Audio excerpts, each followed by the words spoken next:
les anciens forgerons à l'époque médiévale, ils étaient tous à l'extérieur des villages parce qu'ils étaient un peu craints, ils étaient un peu des druides, et parce qu'ils savaient maîtriser le feu et la matière.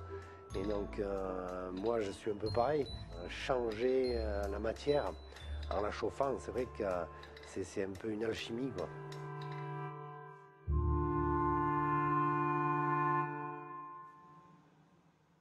Je remonte à l'âge de 6 ou 7 ans, quand j'allais avec mon papa chez un forgeron qui était pas trop loin d'ici, à 2 km, et un lieu qui s'appelle La Forge.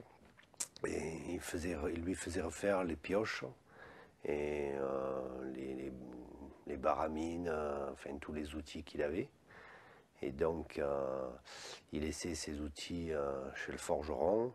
Et il y avait un bar à côté, il allait discuter avec les copains. Et moi je regardais le forgeron faire ses pioches et taper un peu sur son enclume, quoi. Et je pense que à cette époque, ça me fascinait déjà. Le chant de l'enclume, quand on tape dessus. Le ting, ting, ting, ting, le rythme qui est donné. Et ça, c'est vrai que c'est quelque chose qui me parle beaucoup, quoi.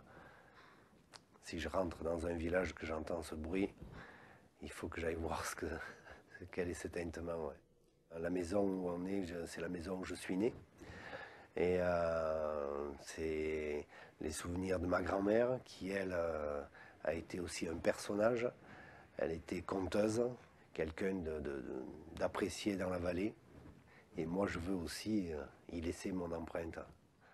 En 2005, il s'est installé comme forgeron et coutelier, un métier qu'il exerce aujourd'hui au plus près de ses racines, dans l'atelier qui fait face à la maison familiale. Donc voici mon enclume, la première enclume que j'ai achetée, la vraie enclume, elle servait de contrepoids sur un tracteur. Je l'ai acheté à un paysan. J'aime bien le nom de paysan parce que c'est des gens qui protègent et qui cultivent notre pays. Et j'aime bien quand j'allume la forge, c'est l'odeur, quand je mets le charbon, l'odeur que dégage justement ce charbon-là. Voilà la soufflerie.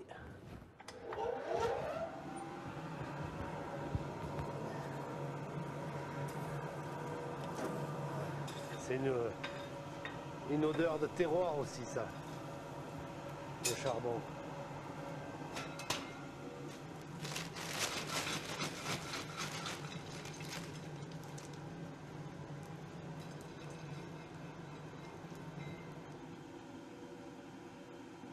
Au début, quand je commençais à faire mes lames, je forgeais la lame. Et une fois qu'elle était forgée, je lui faisais un test de destruction. Et un jour, un copain m'a dit, mais pourquoi tu les forges avant et tu les casses après?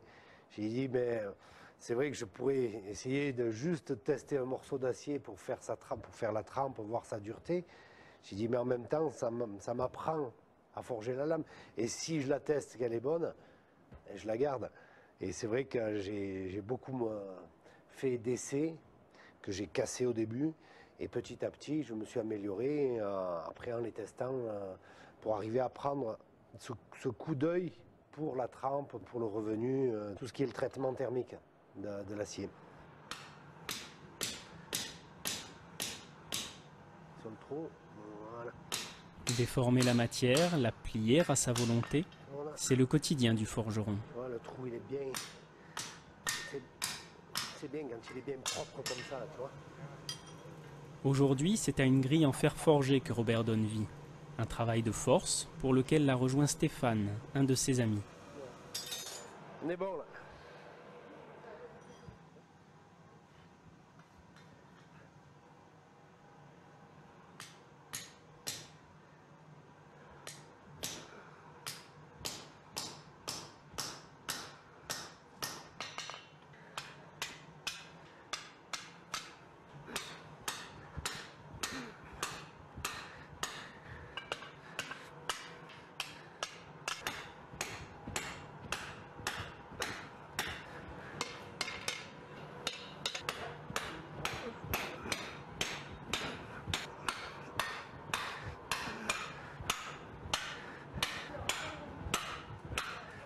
Malgré son mano à mano avec la matière, Robert n'est pas un solitaire dans l'âme.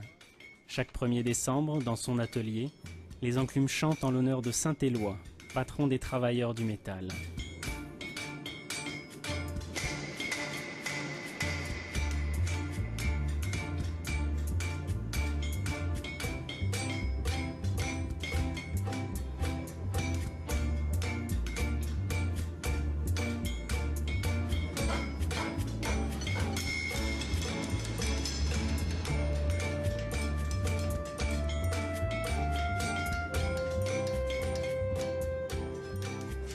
Qui est comme il est comme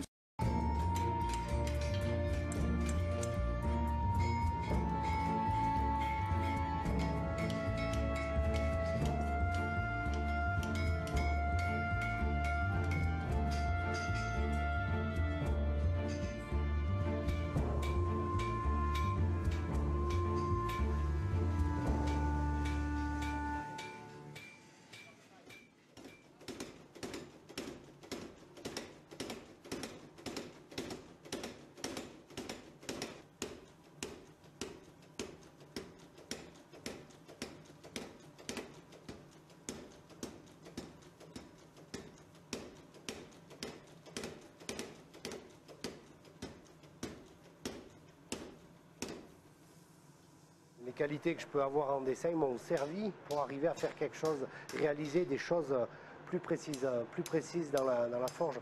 Dans le dessin, je ne suis jamais arrivé à m'extérioriser, à fournir ce que j'ai à l'intérieur de moi. J'ai toujours fait de la reproduction en dessin. Et alors que là, dans la forge, j'arrive à faire de la création. Parce que je me plonge mieux à l'intérieur de la matière, quoi.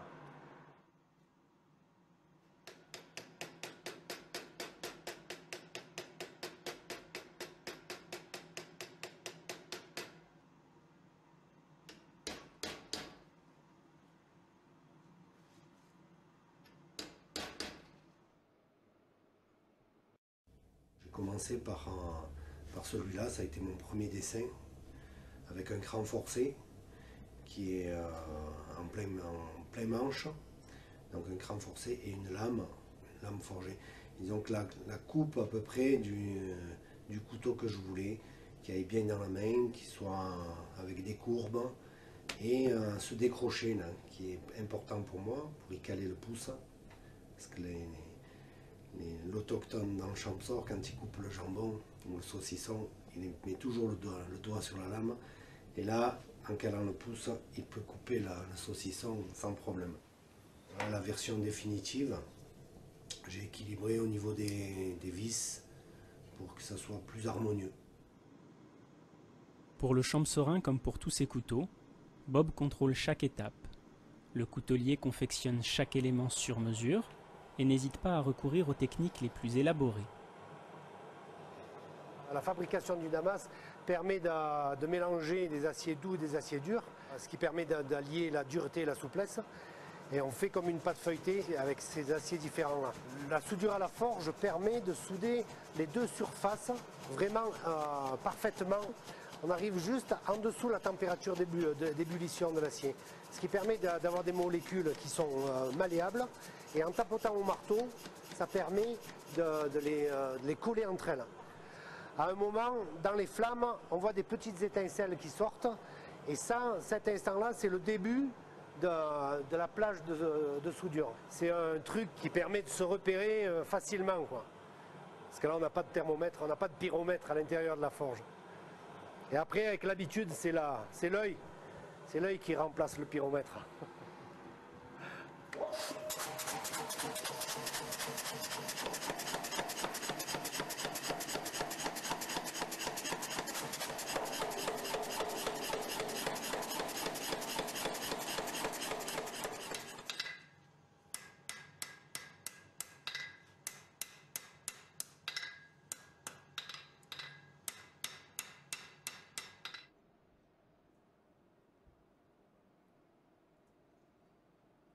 Et pour moi, le couteau, c'est indispensable. Dès que l'homme a pu trouver quelque chose pour trancher, pour couper, il a pu se nourrir plus facilement, il a pu construire plus facilement. C'est avant tout un outil, du quotidien. La plupart des paysans d'ici ne peuvent pas se passer de leur couteau, ils l'ont toujours dans la poche. Et à n'importe quelle occasion, même si c'est pour défaire une vis, ils sortent le couteau. Donc pour casser la croûte, pour travailler, pour fustiller un morceau de bois, comme on dit, c'est vraiment un outil indispensable.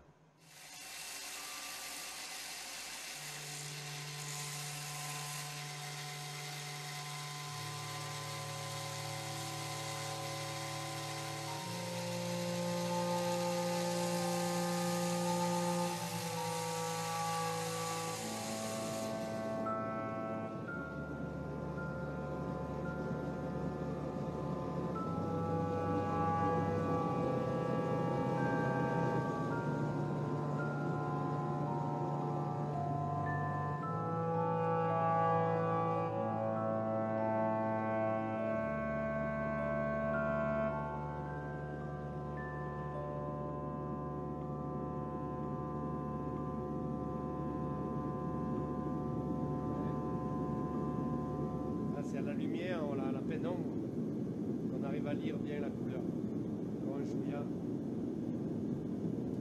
J'aime bien rencontrer les gens quand je fais vraiment un couteau personnalisé pour essayer.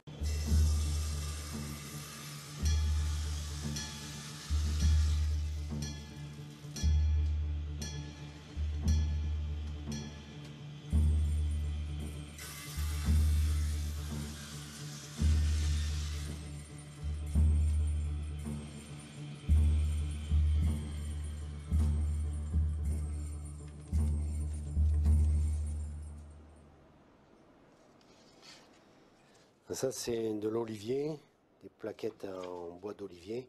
C'est un client qui est parti en vacances en Corse, qui m'a ramené des branches d'olivier.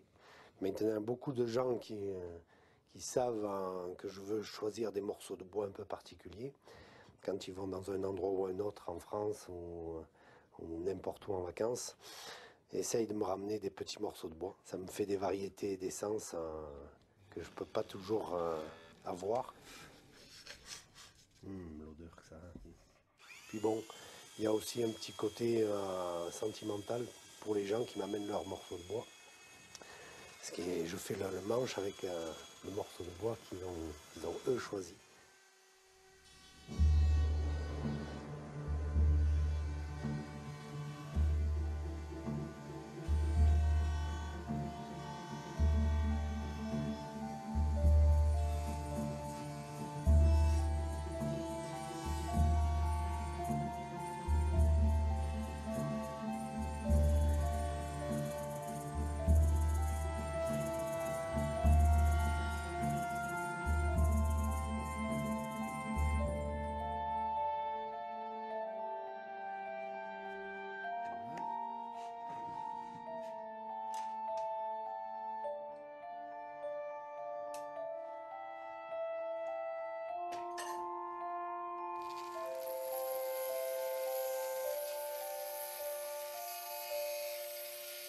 XC75 ou le 12C27 sont des aciers qui sont un peu plus chers que les aciers comme le 440, qui lui est un acier qui est à base de chrome, mais qu'on appelle l'acier chirurgical, qui est fait en principe pour couper une seule fois, quoi.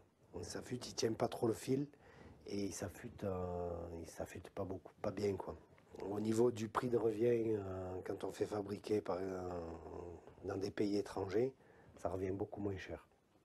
Mais la qualité n'est pas la même. Et moi, pour faire du couteau artisanal, je préfère privilégier à payer mon acier un peu plus cher, mais avoir un couteau, quelque chose de qualité.